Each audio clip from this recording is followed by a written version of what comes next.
Welcome to the Venture Black podcast. We are joined today by Kia Davis, who's a Seattle native, author, teacher, trainer, researcher, and strategist focused on entrepreneurship ecosystems and venture growth. With a career that spanned living in 10 countries in the Americas, Europe, the Middle East, and Africa, Kia works with up to 100 entrepreneurs a year, as well as government, investors, and big tech companies. Kia has published research on ecosystems around the world to understand what sets them apart and makes them successful. As an instructor, Kia has taught at the University of Washington, New York University's Abu Dhabi campus, as well as other universities. To help small business owners create a high growth plan for their future, Kia wrote and published the book Flashpoint 100 Radical Business Growth Within 100 Days. Kia holds a Bachelor of Arts in Psychology from Yale University and an MBA from INSEAD with a focus on strategy and entrepreneurship. Thanks for joining the podcast today, Kia. Thanks for having me, Evan. This is great. I was wondering if maybe we could kick off by you sharing your personal journey from more corporate roles and then getting into entrepreneurship and advisory work. That's a great question. I was really dyed in the wool. Like, I'm going to be corporate, corporate, corporate, corporate. I grew up at a time when getting a job at a big company really represented making it or really getting yourself on the path to success. So I spent several years doing like more earlier entry level roles. After I graduated from college, this was here in the US, then I decided to get an MBA to really advance my career. I did that. INSEAD is in France and Singapore, so that was my first real international experience. And after that, I moved to London. I did strategy consulting, and I was like, oh man, yeah, I've made it. This is the big leagues. And really quickly, I realized this is not where I belong. And then I said, well, I'm sure it's just the role itself. So I then did internal corporate strategy at Visa Europe, the payments company. And I was like, nope, it's the corporate thing.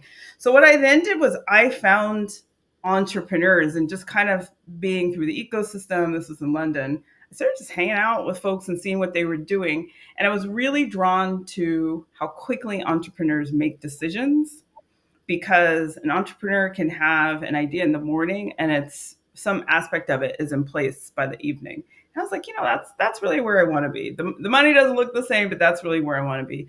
So that was really my origin story there. And then for the next 15 years or so, I made a career out of working with or on behalf of entrepreneurs, or advising governments or working with investors or big tech companies who were looking to make the world a better place for entrepreneurs. So that's how that started.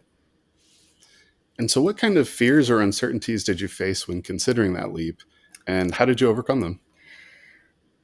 Whether I've overcome them or not, I think is still a little bit to be seen. I'm a big fan of, yeah, it's scary, but you're just going to have to do it. I would say the biggest one is probably money, and I don't consider myself a founder in the traditional sense. But anytime you make that switch into some aspect of entrepreneurship, that money piece is typically a really big question, right? You're on your own. You only eat what you can kill. You are fully responsible for whatever happens in the business. If the client, if you do the work and you do a great job, the client can still decide not to pay you. And that part is really scary. It makes you super tenacious. I remember running somebody down who was avoiding me because he owed me money for a project I did, because I remembered that once when the Wi-Fi had gone out, I had connected on Skype with one of his employees who no longer was there, but I found her, was able to get her to tell me where he had relocated the business, and I was able to call the front desk there. And if that hadn't worked, I knew physically where that was, and I could go and like literally just kind of get. So you find that you can do what you need to do when it's not as simple as just checking your bank account every 2 weeks to see whether things have arrived. So the money piece, I would say, is probably the scariest thing. And then the other aspect is just, does anyone want me? Do I belong? At the very beginning when I was making the switch, I actually went to Silicon Valley, and I had a number of friends there and contacts there, and I spoke to a lot of people. And at that time, it didn't feel like the right space for me because it didn't feel like a space where I could really add the kind of value that I wanted. So the first ecosystem that I joined and moved to was the UAE because it was newer. And I could tell that it was where I could really contribute and find a way to help be a part of its success. I mean, Silicon Valley wasn't sitting around waiting for me, which is fine. And so you've worked with over 100 entrepreneurs a year, and often resource constrained in uncertain environments, like maybe the beginning of the ecosystem in the UAE. What are the most common traits of the entrepreneurs who succeed? Uh, it's really cliche to say, but the persistence piece. So that's something that every podcast will say, every blog, every persistence. But I'll add a piece to it. So that's really important. The other piece is understanding in your gut when to make a change. So you've got to really know, when to really, this is going to work out, this is going to keep going, this is going to, I mean, I've seen people who had ideas for years and years and years and years, and no one really listened to them, and no one thought it was a good idea, and then boom, and then it takes off. um, but you've also really got to understand when the environment or the product or the customers or whatever is really not conducive to what you want to do. So it's that persistence, but that wisdom of saying, okay, it's time to go in a different direction. And that's where I think things are tricky. Personally, I believe the secret to that are the market signals and the customer insight and customer feedback. It's not always so clear cut. You're never going to make one phone call and to one customer and have some big epiphany. But honestly, if you're really spending a lot of time speaking to, um, hanging out with, observing, getting to know your customers, you're going to see some of those really important signals early on. And that more than anything else typically is going to tell you, like, I think I need to go. I think I need to go somewhere else here. And so, like, doing good customer discovery is definitely important to making sure that you're building the right thing and that you have maybe a product that can can make more impact for customers than maybe a competitor. So, Kia, what unique challenges do Black founders face in today's venture ecosystem, especially in the Pacific Northwest? The biggest one is probably the most obvious, which is that we're far from a majority here. We're far from a large minority. Evan, you're a data guy and you know this better than I, but the percentage of folks that we represent has just gone down and down and down. So even if we leave bias out of it, there aren't going to be nearly as many investors or supporters or even other entrepreneurs that walk like us and talk like us and see the market opportunities or the ecosystem or networking opportunities, in the same way. So it's something that we all know up here. I think we really have to incorporate it into how we move, how we speak to people, how we look at things. And then the other thing that I would say is I would certainly never talk anyone out of their idea. I meet a lot of Black founders who have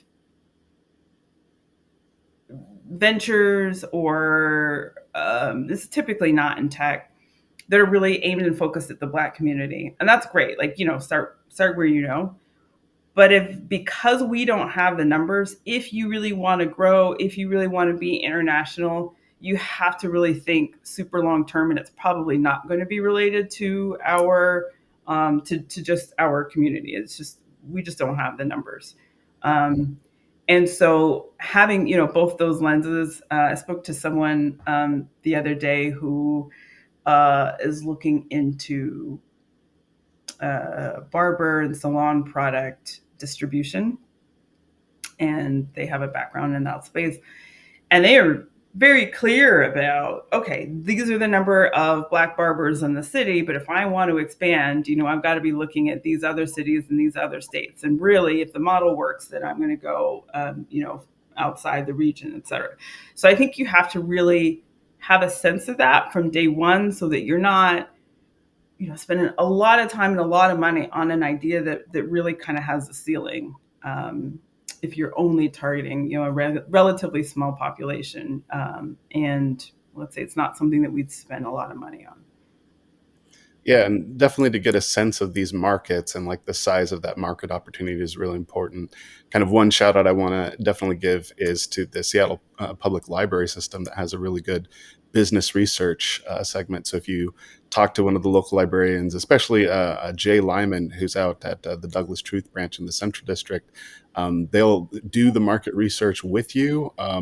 And take you through it, or give you just access to a suite of tools that otherwise would cost quite a bit of money to go and purchase on your own. So you can see exactly like what the size or the total addressable market of, black barbers or flower shops or what have you are in any given geography.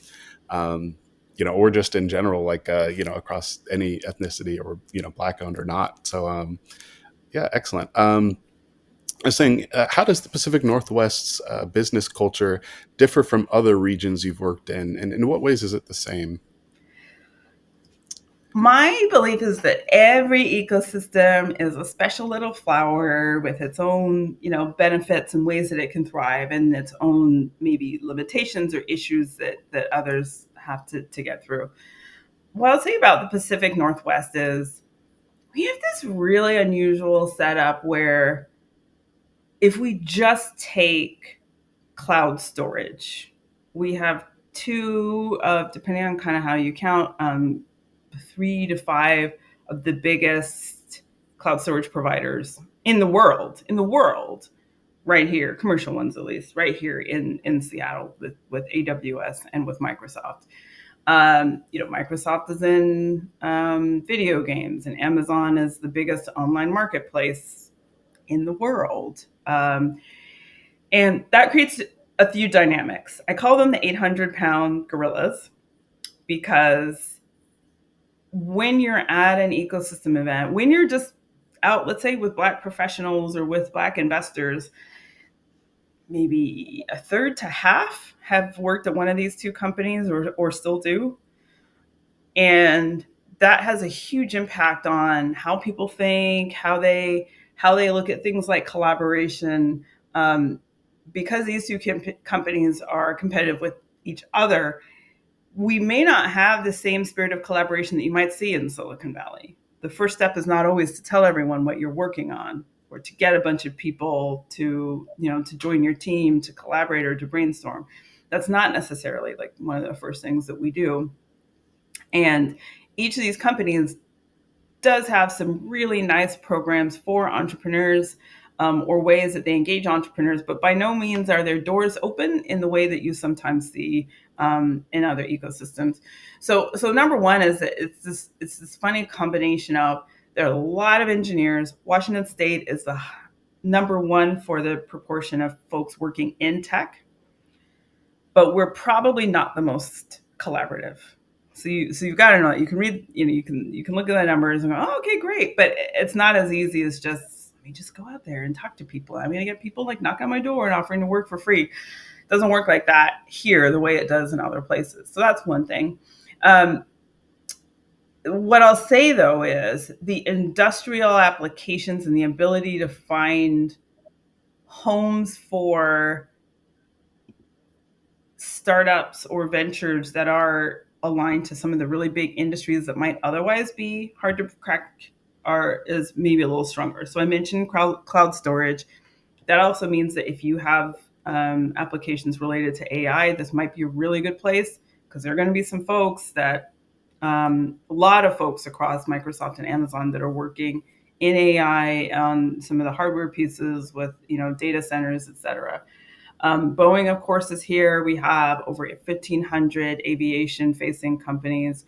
So if you're in aviation, this is probably a good place to be. That, as an extension of that, there's even an innovation cluster that is aimed at drones and drone technology. So But we have a biotech cluster that's north of Seattle. We have the University of Washington, which is one of the best research institutions in the country. So we have a lot of the building blocks for things related to aspects of industry, AI, advanced technology, again, aviation, military. We've got 30,000 service members here, and some pretty big military installations and bases here. So this is really a really attractive place if you're in some of those industries, and then it's just about cracking it, breaking in, finding the inroads. So that's what I would say really sets us apart. It's not going to look like some of the other places you see, like New York, for example, like fintech. It's probably not going to be the best place for fintech, um, but it might be a really good place to start and to build your network, and then figure out where you really need to be or how you need to, what bridges you need to build. And so you'd done some work with T2 Ventures and mapping out ecosystems, and one of the, or I think the founding managing partner, Greg Horowitz, co-authored a book that we enjoyed, which is Rainforest, which has a kind of interesting bit of data that compares ecosystems. So they went to go and compare the differences between any given ecosystem and try to find what factors set them apart. And through this kind of comparison to Silicon Valley, and I'll throw some data out there. So they found that in San Francisco Bay Area, there's a much higher percentage of people who are involved in multiple firms, like so people that are on the boards of directors or employed in executive positions at startup companies. And so what they found was that 4.5% of the actors kind of in the Bay Area were involved in three or more startups, compared to 2.9% in Boston, who are involved in three or more, compared to 2.0% in San Diego, 1.7% in Seattle, and then it goes down. So Minneapolis being the next at 1.4, decreasing by about like 0.2% each, and then Austin, Denver, Salt Lake City at Raleigh, and then Phoenix, and so on and so on. And so it's really interesting, kind of the connectivity piece of people that are involved in multiple things. So here, yeah, a lot more people. There's not as much collaboration going on as kind of that top tier ecosystem in the Bay Area. Yeah. Yeah, I would agree. When you go out and you're at the events, in the last month or so, I can only recall one instance where someone was like, "Oh, I'm the CEO of my firm, but I'm the COO of this one." You really just don't hear that as much as you do at other places where they're like, "Oh, I'm biz dev here and I'm CEO there and I'm CTO there." You don't see that as much here. So, kind of given that, and that we're a little more spread out, how important is community and mentorship in the Pacific Northwest ecosystem? And how have you built or accessed these kind of networks? Community and mentorship becomes even more important here. And related to what I said earlier about really having to be deliberate about building those networks, you may not have as many people calling you to say, "Oh, I heard you're working on XYZ. I'd love to join." So that's probably not going to happen as much as it might, some other places. So as a result, when you can build that community of folks, you have all those aspects of folks who already know what you're doing. They already support you.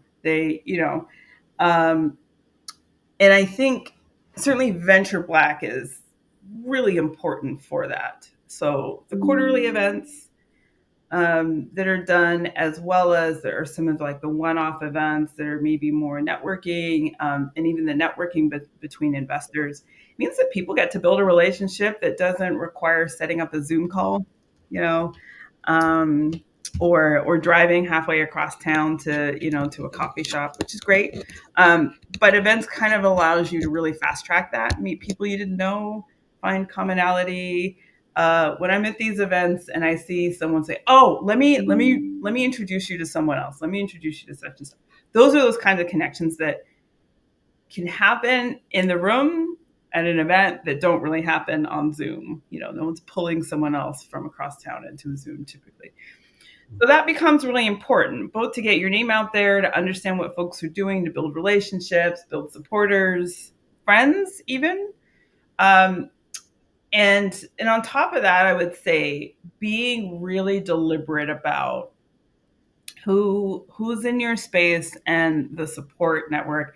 And I also like really advocate for something I would call like kind of lazy support networks where maybe you don't have to do a lot and there isn't a huge expectation that okay, well, when you show up you're going to show that you've done XYZ. Those are great, like accountability circles, those are great. But find ways just to have regular touch points with people where you don't have to show up with anything, because sometimes you just need to talk. Like I'm in one with two women that I used to work with. We meet monthly and we just celebrate successes. But just this week alone, one of them has sent me three or four different either opportunities or people on LinkedIn to connect with, or ideas on, on how to do XYZ.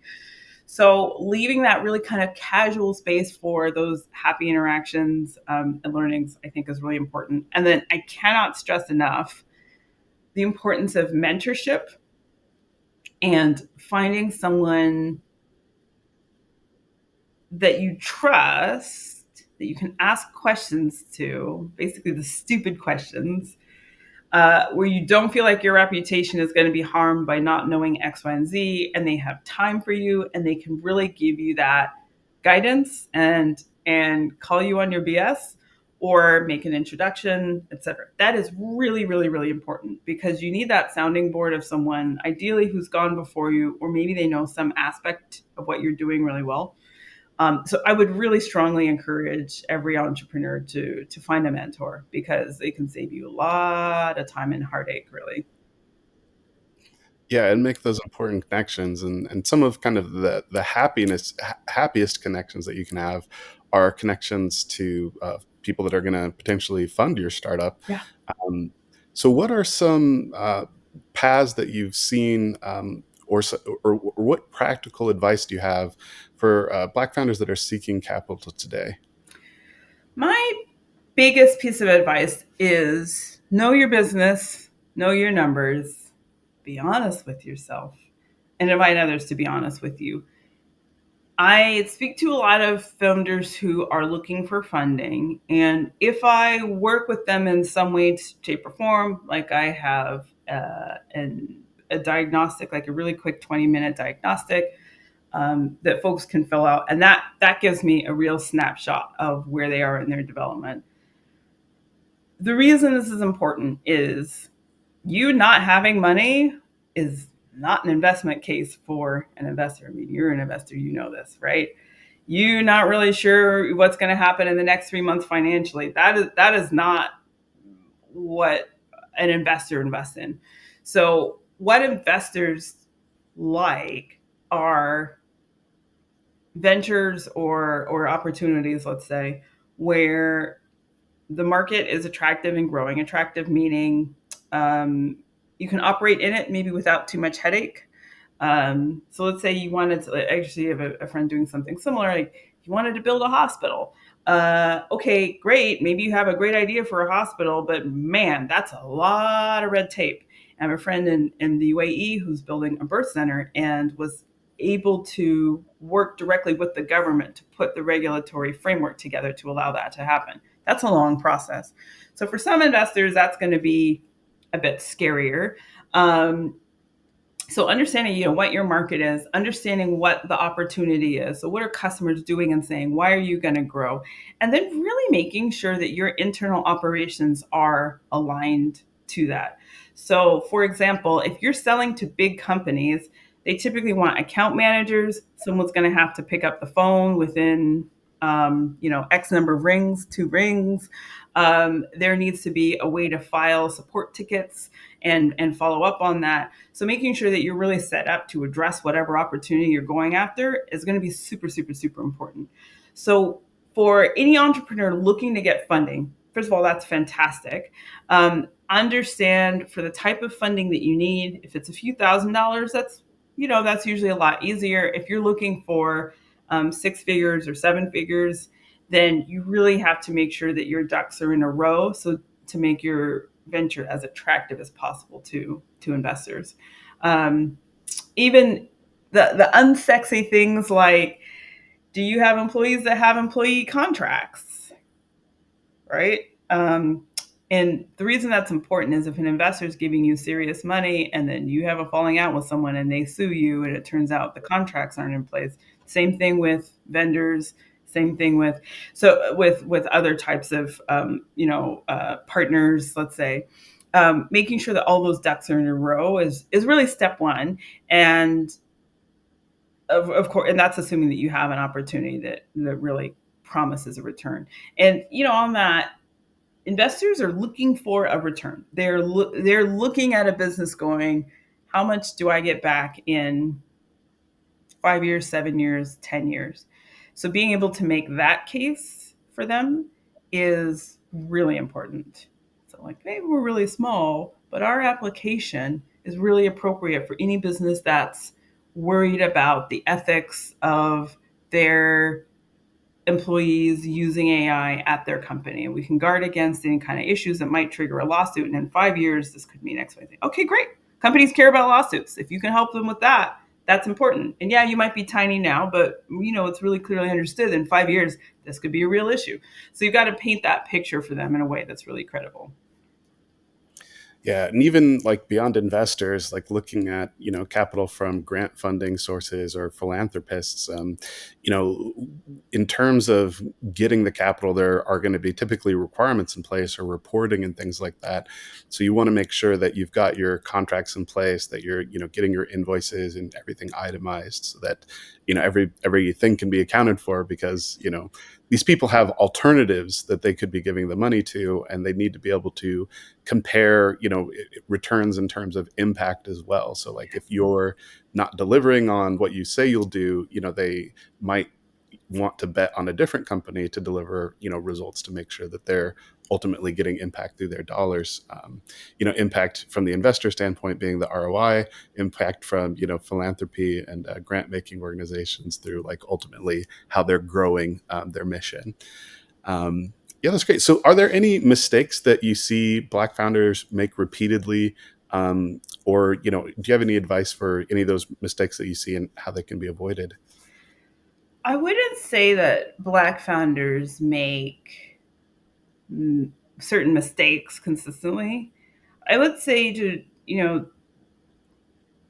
refer back to what I said at the top of this, that I think it's important for us to be aware that when your numbers are limited in um, the city or the market where you are, understanding like, is your venture, is your idea targeted at your population? Is it targeted at a larger one? If it's targeted at a larger one, that language has got to match. That go to market has got to match. Those events where you're promoting has got to match. If you're targeting at a smaller population, that's fine, and you want to really make it as aligned to to us. That's fantastic.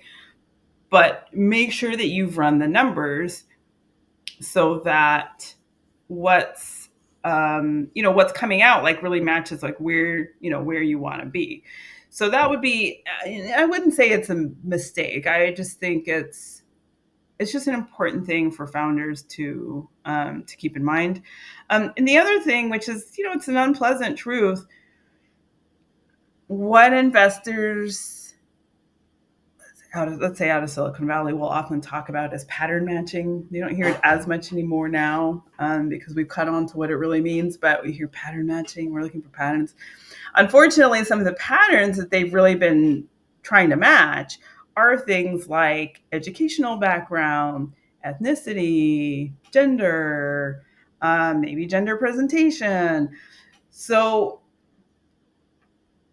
because so much of investing is from the gut, or it's very subjective, folks might be making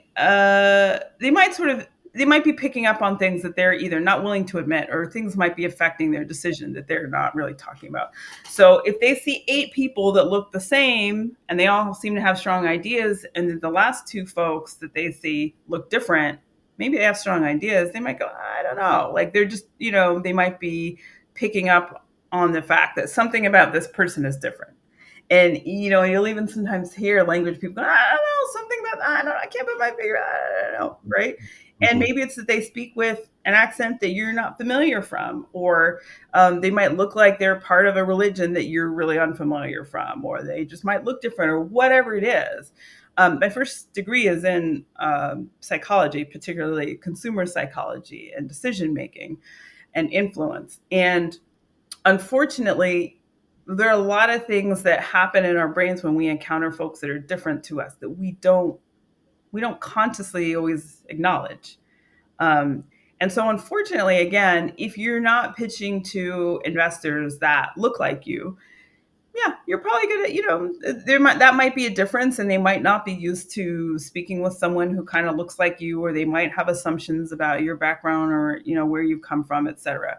So that's an unfortunate reality, but it's not something that you can't overcome. I think it's helpful to be as aware of it as possible, because there are ways to counter it. You can counter it by using language that folks are familiar with, by Mhm. using frameworks and tools that folks are used to seeing, and being really, really, really good on your numbers, or referring to things that folks are more familiar with, maybe that have done well. So there are ways to counter it, but yeah, you have to realize that they may not see a lot of folks looking like us coming through their offices on a daily basis.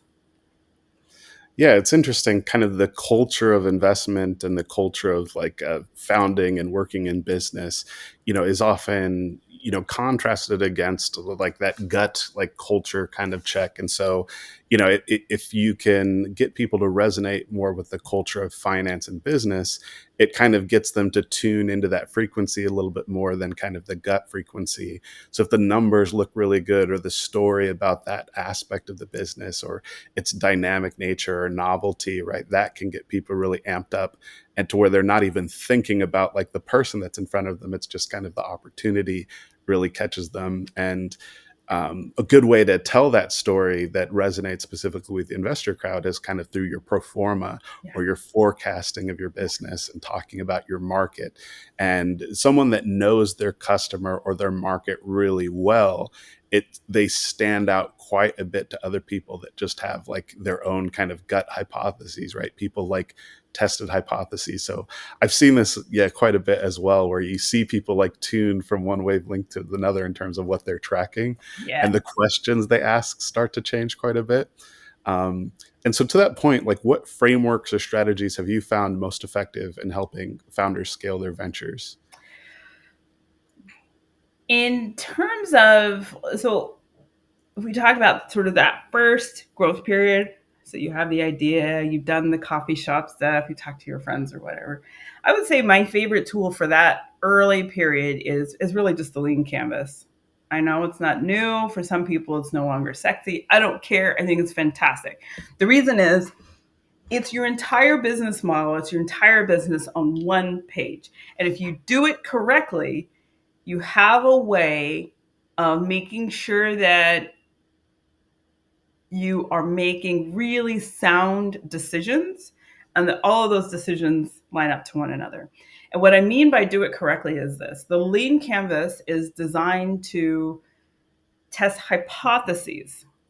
So one of the segments, one of the sections, the boxes is, who are my customer segments? And then you write down, it's going to be, mothers age 25 to 40, and it's going to be, schools, and it's going to be whatever. Great. That's a hypothesis. You don't move on, you test it. So if you have some really fantastic learning software, okay, first you go and you talk to, mothers in this age range. And then you talk to mothers outside of the age range. And then you talk to fathers, and you talk to other folks, aunties, whomever. And you really see, like, is there a difference? Is this really the age range? Is it really the mothers? Is this really, and so for everything that you write down, you go and you talk to really as many people as possible to validate whether that really holds up.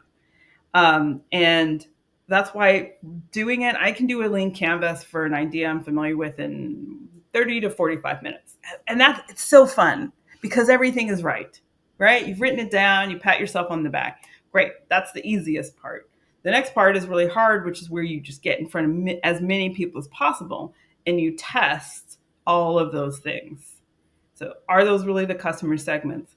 Can I get all my materials from the suppliers at the right price? What does it take to get in with partners that will actually, support me? Am I really delivering more value than, this competitor that I'm trying to disengage? Like, so this thing that I don't like about the existing competitor, do other people care? Maybe they don't. Maybe they don't even notice the difference. Maybe they're like, it's only an extra 5 minutes. What do I care? So you're validating all of those things through customer insight. And I'm a huge believer in getting in front of people. In person is best, Zoom is second best. Surveys are a great first step, but you want to get in front of people. So I think once you do that, you get really good at doing that, asking good questions and being open to what the answers are and being honest about what people are telling you. If they tell you they don't want it, can you listen or do you shout them down? There's a there's a great scene in the show Silicon Valley where the main character who has the startup, he tested at a focus group and he's behind the mirror. And when they start, the respondents don't really understand what it is. He comes flying out and he basically holds them hostage for hours, like doing whiteboard stuff to make them understand. So it's funny, but I've seen elements of this happen where it's like, no, no, no, no, I'm going to talk you into loving this because if you're not really responding, it's because you don't understand. So you want to be as humble and as neutral as possible and just be open if people are like, I don't understand it. Maybe I don't want it. I don't see how it would work. I wouldn't change my behavior in order to get it. So if you can do the lean canvas really well, you have a business, or you have an indication you need to do something different with your life, whichever. But that I would say is the single biggest tool, single biggest framework. And then again, in order to do it well, it's the customer insight. And that's another set of skills of asking open, neutral questions that are designed to get you answers that you can act on. Like you would never ask, do you like XYZ? It's a useless question. It doesn't tell you anything. When was the last time you used, how often do you, fill in the blank, or, are you a customer of such and such? And what would make you leave being a customer of such and such? These are useful questions to you. So understanding how to ask the right people the right questions um, at the right frequency, and then knowing what to do with that framework. Oh, they don't like the color. Blue's my favorite color, but no one else likes the color blue. Ugh. Does that mean I got to change the color? Okay, I'll change it to green. I'll test again. Oh, actually, maybe yellow. Oh, okay, they like yellow. I hate yellow, but they like yellow, so we're going with yellow. Like making those kinds of decisions. Yeah, because changing customer behavior is one of the hardest things to do, and it costs a lot of money to do that. So if they like blue, probably give them blue, right? Instead of explaining to them why yellow is the superior color, right? It takes a lot of marketing dollars, and if you're a bigger firm, maybe you can pull it off, but arguably, is it worth it? And if you're a startup, it's probably not. And like one kind of framework that I like, where it's like really an acronym, is like the ADIAs, which is the attention, interest, desire, action, and then satisfaction. So if you're Yes. fighting for their attention, right, through marketing, if you're fighting for their interest, like competing against alternatives, and then do they desire your thing, and to what extent do they desire it? Is Yeah. it, a hair on fire problem, or is it a nice to have, and that changes their willingness to pay for it? And then ultimately getting, all that, front work converted to a sale. Investing as little effort and time in any of those things is better. And through Lean Canvas, you can discover what they're inclined to do, as opposed to what you would have to pay quite a bit to get them to be inclined to do. Yes. So, yeah. Absolutely. And you said something there that I think is so important because it's kind of the hair holy grail.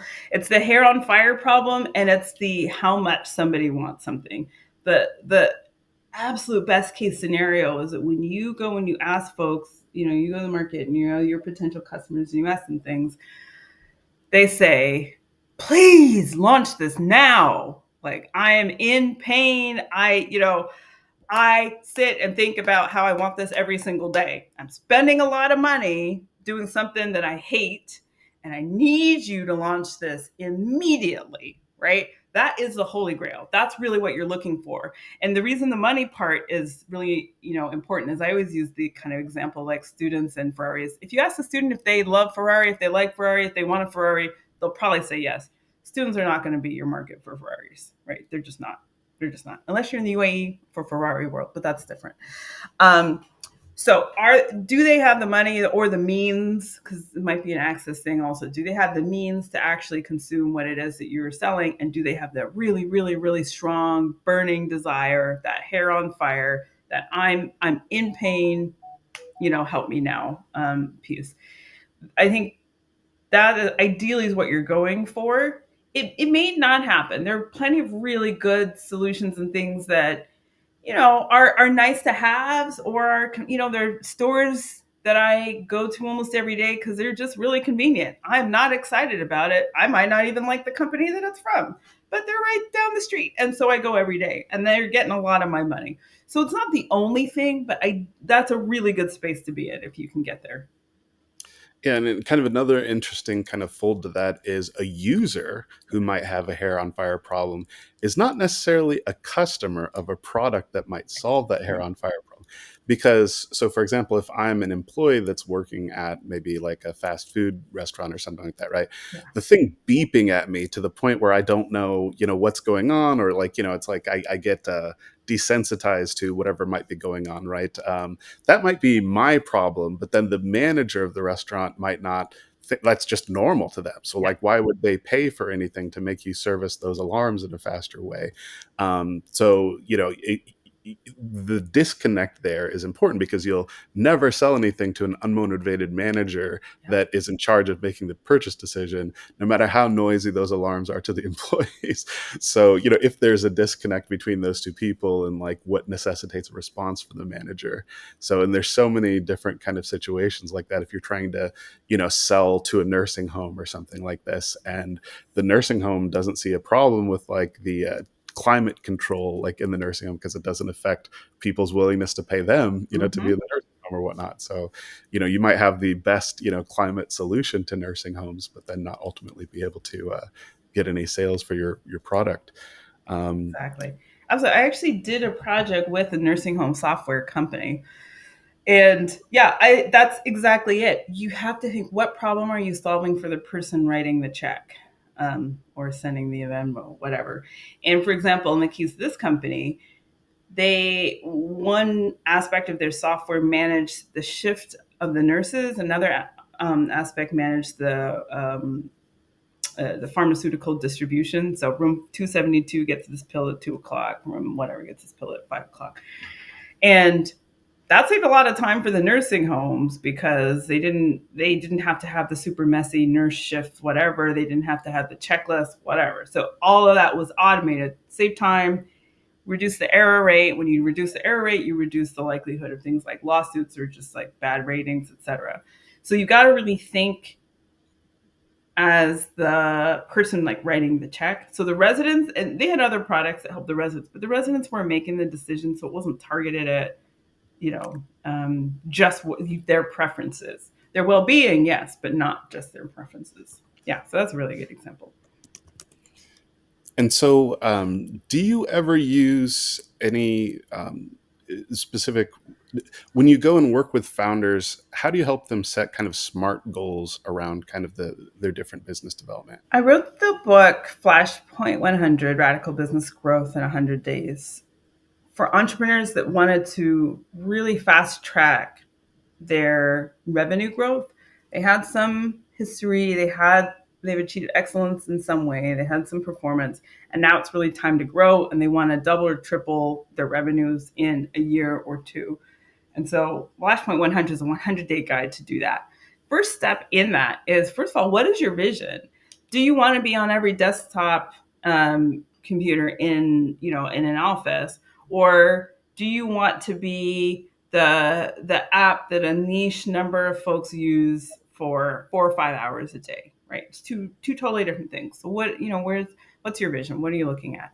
And then aligned to that, what is your major objective? Are you trying to grow users to 100,000 by a certain day, etc.?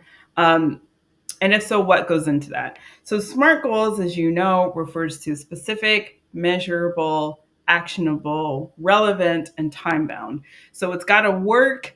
It's got to be something that you can check on, something that you can do something with, and something that's attached to a certain time. So, how I help entrepreneurs do that, one of the biggest things is just visualization. Close your eyes. Where do you want to be in 5 years? And I will often ask under a number of scenarios. So, what would you want to do if you had all the money in the world, all the employees in the world? Okay, what does that look like? All right, now the opposite. If you had no money, what does that look like? No money, not even your savings, no investor. What would you do? And what would be your goal?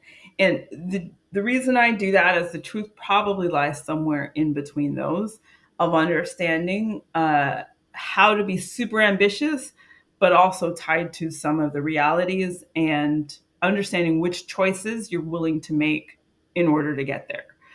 So, SMART goals are important. Being really clear about where you want to go and what your priorities are and what your trade offs are is even more important. So I develop games to teach different business skills or aspects of the book, whichever. And I have a line of puzzles that I call revenue driver trees because it's really easy to understand what your price is. It can be a lot more challenging to understand what really builds your revenues. So if you're advertising online, it might be the impressions, the clicks, the number of people who sign up to the newsletter, number of people who sign up to the free webinar, the number of people who sign up to, a paid product, paid engagement, let's say, and really understanding what are all the numbers that go into those. So if you need 5 new people to sign up next month, how much money do you need to spend on Instagram this month? Can you do that calculation? So really getting super granular on aligning your activities and what you need with what that end goal is. It's really easy to say, I need 1,000 users by end of next month. Great. What 5 very specific things do you need to do to get there? And how do you know when they're not working? How do you know when Mhm. Facebook ads isn't enough? How do you know when you need to switch to Instagram? How do you need to know when you need to go to conferences instead? How do you get word of mouth going and working? What can you do to help word of mouth? It doesn't rarely does it happen just on its own. There's way more engineering that happens than we might realize. I'll tell you something that was a little disheartening. I've done a lot of writing and covering different being a tech writer and covering different things. And I once attended a advertising conference, and I remember walking in, and there was an advertising firm that was really bragging about the success of their campaign for Happy, with Pharrell. Mhm. Mhm. And remember, it was this worldwide success, and people all over the Oh, world were doing videos. Yeah, that was yep. an ad campaign. The whole thing was an ad campaign, Wow. and they were talking about the engagement that they had, et cetera. And it was for Minions, and they were really happy with the engagement that happened. But it wasn't just a bunch of people all over the world that had this idea. This was really engineered by an ad firm who had a brief that said, okay, this is what we're trying to get you to do. And they blew it out of the park. But it's an ad campaign. So word of mouth, when you see word of mouth, it isn't always as organic as we think. It's more often the case that there are some folks that are really engineering that and making sure that it happens. So if you want word of mouth, what are you willing to do? How are you going to engineer that? Well said. Well said. And so I was wondering, from an inspiration and kind of advice perspective, if you could give one piece of advice to a Black professional considering leaving corporate for entrepreneurship, what would it be, given kind of all of what it takes Yeah. and all of the kind of work you have to do to get acquainted? Build your nest egg, start small, and then jump in with both feet. So taking each of those, the nest egg, let's be real. We don't typically have the same kind of wealth as the people that other groups might have. So we're not always able to rage quit the same that on the days that we might want to do it. if there are things going on that we don't like, we might not have the economic freedom to just kind of say, I'm out of here or whatnot. We might need to be a little more careful and thoughtful with how and when we do it. That's fine, by the way. That's totally fine. But it needs to be a factor. And then start small. That I would say really in two areas. If you are a Black professional thinking of leaving your job, go to as many for a business, for a venture, or a startup. Go to as many events as you can, meet as many startup founders as you can, hobnob with investors, ask as many questions as you can, sound as stupid as possible, right? Ask those questions, because it's going to really let you know what the community is like. It's going to help build relationships, and it's going to give you some early insight into what some of your early steps need to be. So that's on the community building side. On the other side, find little ways to do it. I was at Denham's Croc Tank event last night, and so, Shark Tank, Croc Tank. So they, What is Dinkim Co-op? so Denham Co-op is a community development funder that lends to Black businesses in the, let's say, Washington State or Pacific Northwest area. And as part of that, so they give loans to folks. The terms are pretty favorable compared to what you would get at a traditional bank. And then they also do quite a bit of events, and they have a lot of support for founders and Black founders, including on Thursdays they have a library event, and then the third Thursday of the month they have a networking event. And now they also are doing this Croc Tank, which is a bit like Shark Tank, but I'll say it's a lot more like Africanized, and there are more people that pitch.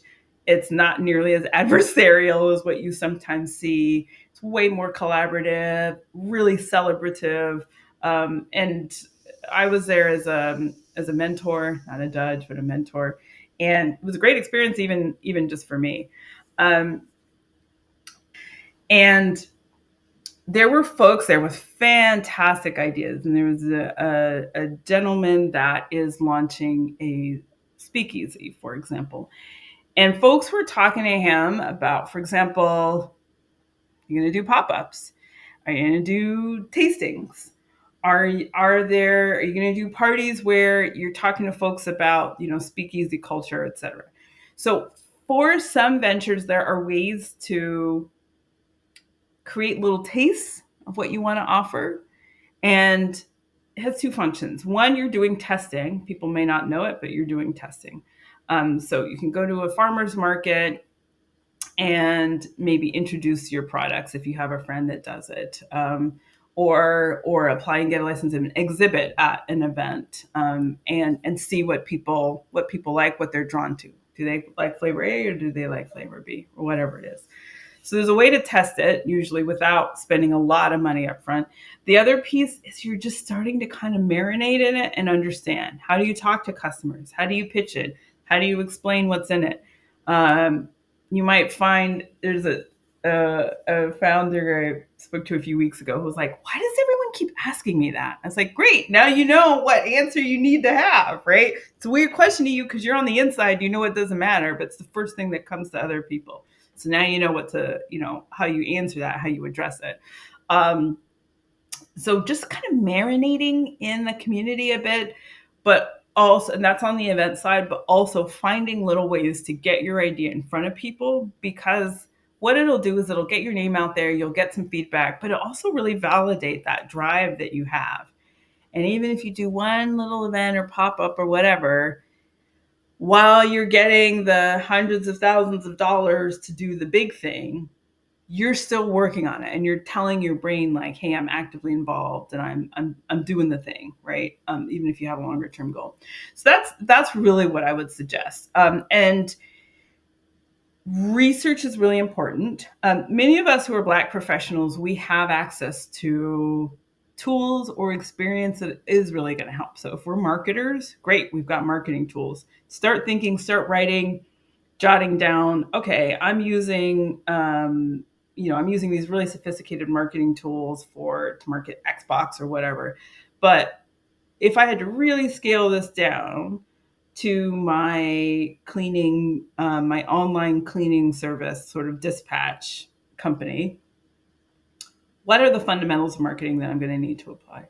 Same thing if you're working, in more of a tech facing role or a business development role or a customer management role.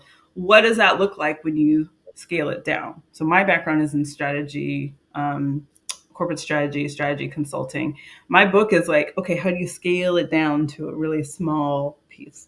I used to spend months and months working on, Excel models. But now I could, for a startup or for an idea, I can build a really tiny one in maybe an hour that answers kind of a question in a really nice way. So what skills can you really bring and then right size them? And do your research, go to the library, use the AI tools, do your research, but don't stay in the house. You got to get out of the house. You got to go to the networking thing. You got to get in front of customers. Do not just stay in the house building up a massive mound of research on how great it'll be. You've got to get out and really start engaging with people to really build it.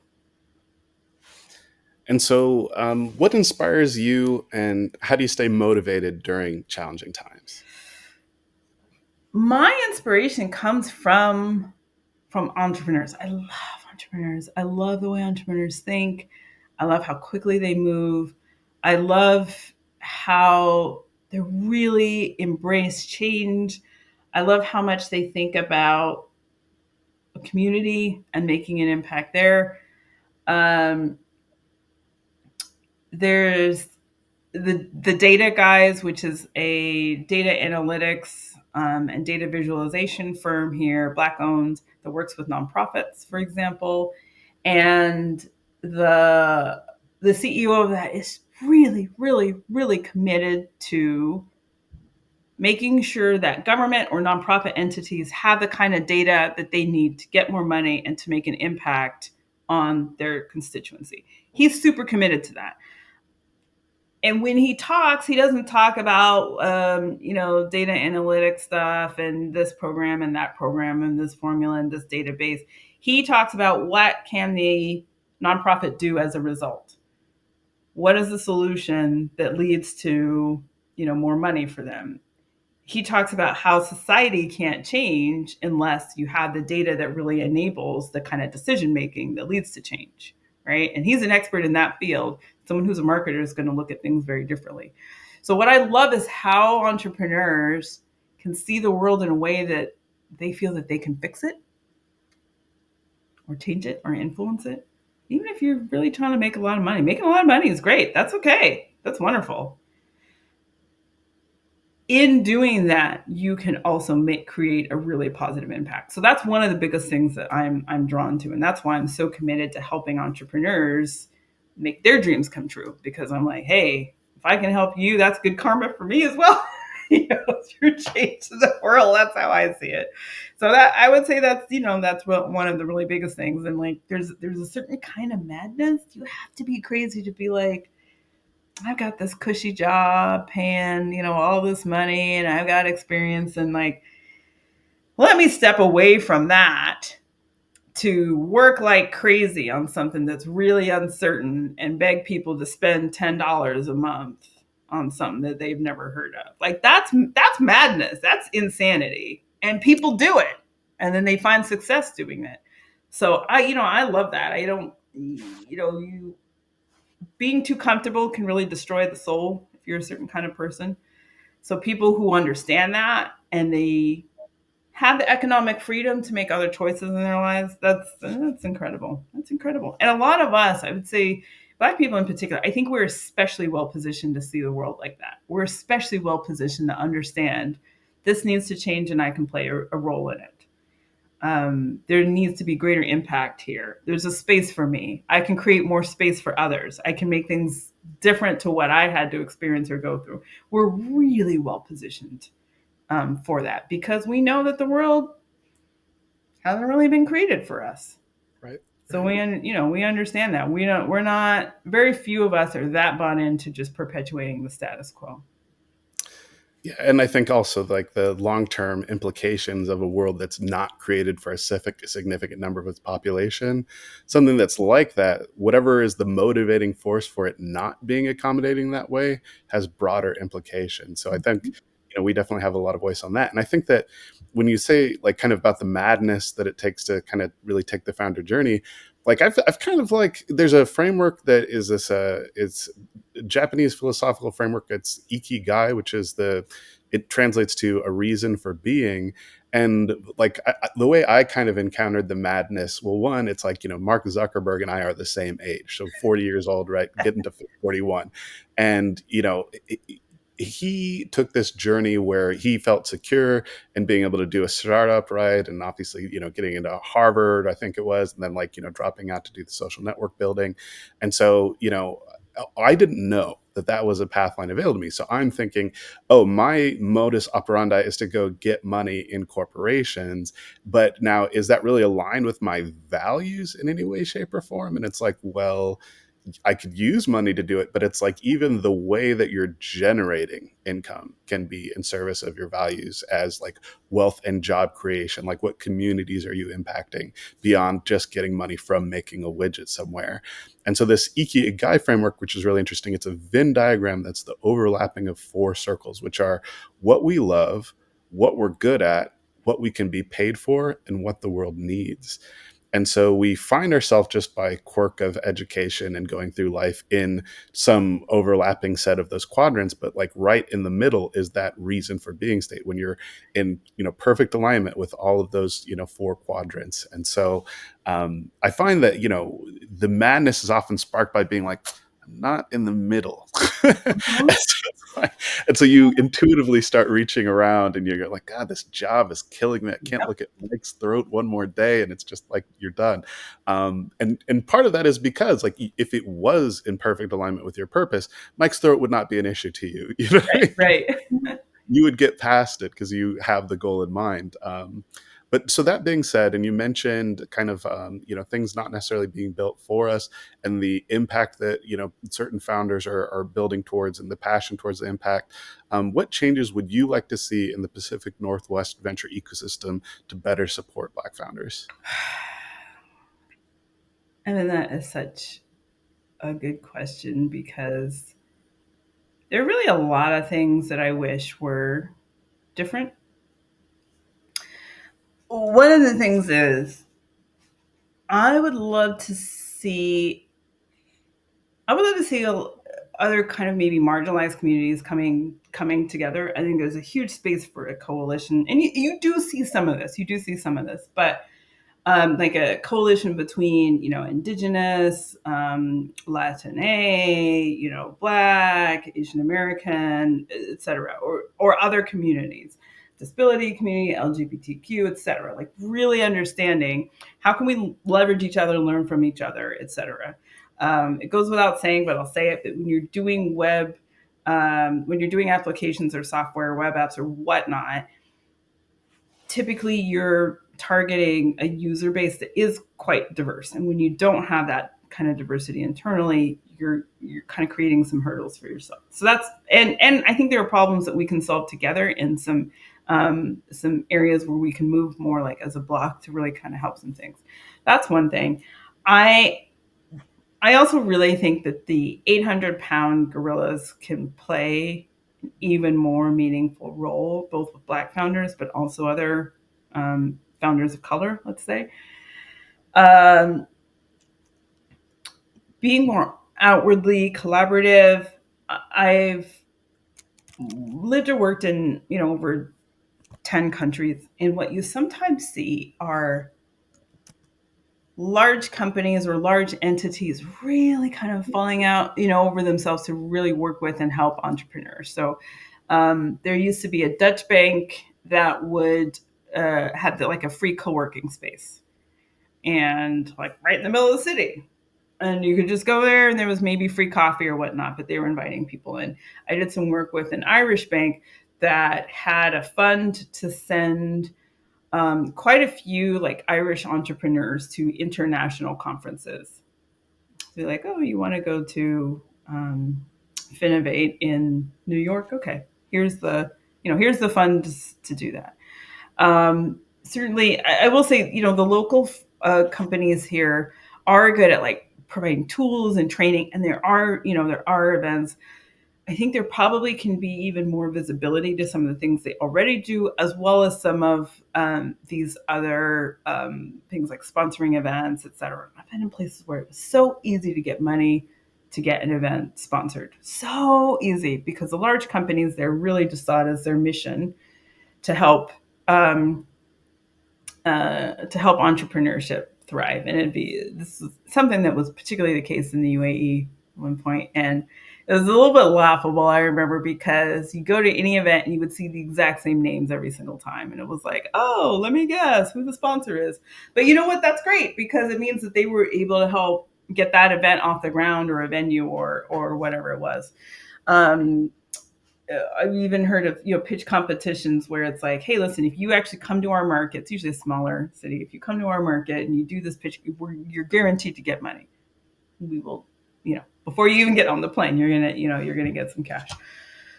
So I think some of those radical solutions would be great. I also think, as an ecosystem of founders, investors, and supporters, we've got to be really great at bigging each other up, at seeking each other out, at mentoring, free coffees, being as collaborative as possible, making the introductions, offering the free hour of work. So for example, one thing I tell folks is I'll give you feedback on your pitch deck for free. I do a lot of copies or whatnot, or I'll look at your website, or I'll brainstorm on your idea with you, and I'll give you 10 things that you might not have thought about on how to really get it into the market, or test it, or questions you might need to address or solve, or whatever. I do a lot of introductions for people. So if I know someone that's looking, I'll put two people together if there's a. So being really deliberate about that kind of support, I think, is really important. One of the things I often say to folks who maybe aren't in the ecosystem but want to help is like, you have no idea how much you already have to offer. And if you've spent 10 years at Xbox, and now you have you're starting a PR, an online, automated PR firm, or whatnot, you still have that Xbox knowledge. You can talk to somebody else about, the gaming industry, or maybe the software piece, or the market piece, or the integration with, the gaming market piece, whatever it is. Like, when you become an entrepreneur, all your experience doesn't go out the window. And Mhm. even if it isn't directly in line with what you're doing now, that's a great thing that you can engage someone else on. And someone else that did, 20 years of marketing at Amazon, maybe they can help you put your marketing plan together or give advice. So that's the kind of thing I think we could probably do even more of, so that folks don't feel like they're always starting from scratch every time. And maybe there's a space to, put some structure around it, to where there's marketing clinics, or investor clinics, or some of these ways that folks who have expertise in an area can come and engage with folks who don't, and then maybe switch, or vice versa. So, to that point, I think we can do some of that work on this podcast. So, Wonderful. maybe we could do a quick just jam session of who's doing this coalition building, Hmm. or what are some organizations that do events that are useful for like founders. Yeah. And so you mentioned Denkim Co-op, their Croc Tank, and their third Thursday meetup, and then Hmm. there's I just yesterday, while you're doing the Croc Tank, I was doing Urban League of Metropolitan Seattle, had a pitch competition, and there were maybe about 19 or 20 folks that pitched, just 3-minute pitches, and there were cash prizes that were awarded. So it was 4.5, or yeah, $4,500 for top prize, $2,500 for second prize, and 1,500 for third. And they're doing that on a quarterly basis. So if you want to go get some initial capital to pay for some server time, or develop a little bit more your product, or get some of your marketing out there, get some inorganic marketing, or some surveying done, that's a good way to go scare up some cash if you win that competition, and just to sharpen your skills. So that's something to think about. I'd shout out AI House, who's got Yeah. a great event set. If you want to go learn vibe coding, they've got a partnership with Bolt AI that does the quick AI app development. Who else? Who else can we think of? Kia, help me out on this one. Well, there's certainly the Venture Black quarterly events. Which when's the next one? It's going to be August 24th. And that's going to actually be a shout out to the Lewis Rudd Rubb Black Leadership Conference, which is going to be August 16th at the University of Washington's Hub. So hunt that down. You can find that via Google search. Probably going to hit you up on Facebook as well. Um, what There's else? Accelerate, which Yep, Accelerate with mhm, the WTIA, the Washington State Technology Industry Association. We've got Africatown Community Land Trust has the Summer of Soul series that there's just good opportunity to find folks to network with. There's actually today, this very afternoon, which it's not going to be helpful to people that are watching the podcast ever editing, but there's Afrotech. So Afrotech is having an executive meetup today at the Collective at about 4 o'clock, I believe. Let me just double check my calendar here. And this is important to call out because they'll have them each year. So this is called the Meetup, and so it's today at 5 p.m. And the other bit is the big Afrotech conference, which takes place in Texas.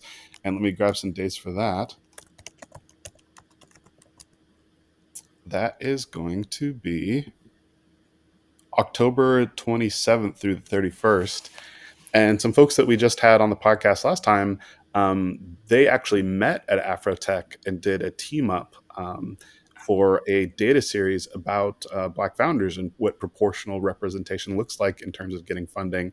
So you can meet all kinds of folks. One guy is an accountant that has a startup around training other accountants and startup like either fund management accounting or working with startups for their accounting as opposed to more standard growth businesses. And then the other guy has a cleaning business that is like a Uber for cleaners. So you can do gig economy to go clean some Airbnbs. So, yeah, a lot of great venues to go and meet up. And then City of Bellevue is doing a lot of work around developing their ecosystem because Mayor Lynn of Bellevue is a founder herself who's gone out and raised capital. see. Um, yeah, and I'm seeing more and more. Mark Monroe's got Hmm. some events coming up. Yep. There's the what's it called? It's at the Columbia Tower Club. It's called Startup Grind Okay. with Rob Ricciardelli from Ascalon, which is a HR firm. So, yeah, a lot of Sea City has their Black Tech Night monthly, and it's not necessarily startups, but I think in some ways that's actually better because that is where you find the Black professionals that are at Amazon and Microsoft and do are data security experts. And man, you can have some really good conversations there. So that's another one that happens monthly through Sea City. Yeah. and there's uh, what is it called again? Leaner Startups, Mhm. organization that does a lot of hackathons, and hackathons are a great way to go find you a co-founder if Yep. you're a non-technical person that needs technical folks to do their product development. Or if you're a technical person that doesn't have a great idea but really wants to work on something exciting, and that's not to say technical people can't have great ideas. We have some amazing ideas, but Of course. Of a course. lot of Yeah.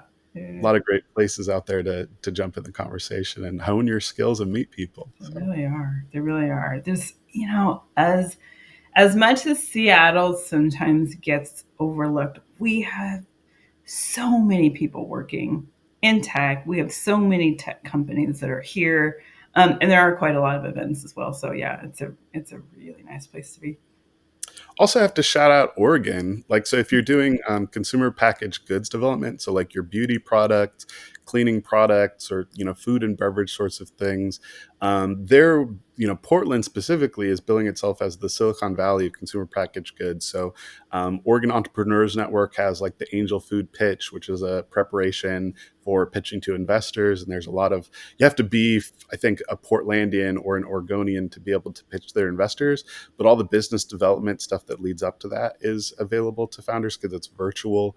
And then they also have a Bridges program through a nonprofit called Built Oregon that's run by Stephen Green, who's an epic individual down there in Portland's ecosystem, who does a lot of development work around Black founders. So there's a pitch competition he does called Pitch Black. This year it was around food, so the pitch competition was just a huge like sample fest of all these amazing Black food and beverage founders. And previously they've done a lot of work around like people that are building candle or shoe companies or coffee companies. And so yeah, if you're down there doing that, Venture Black is still kind of scouting out Vancouver. So if you see this podcast and you have information about any Black founder collective developments in Vancouver, up in Canada, please do send us any information. And shout out to the Carl Maxey Center in Spokane as well. So lots of great places in the Pacific Northwest to get tapped into. Yeah, and there's more and more that's happening outside of the greater Seattle area. I'll say that as well. There's always going to be a bit more in kind of greater Seattle, but Techcelerate is happening in I think Spokane. Spokane, yeah, on the Mm-hmm. 17th. Yeah. Yeah, and there's the Flywheel Conference, which is It just passed, but right. that was out in Wenatchee. Yeah, Wenatchee.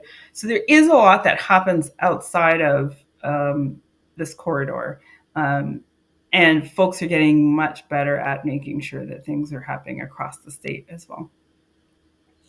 Well, this has been great. I feel like we've given people a solid roadmap for their founder journey. And thank you for sharing so much of your wisdom and inspiration with us, Kia. It's my pleasure. It's my pleasure, Evan. Thanks for having me.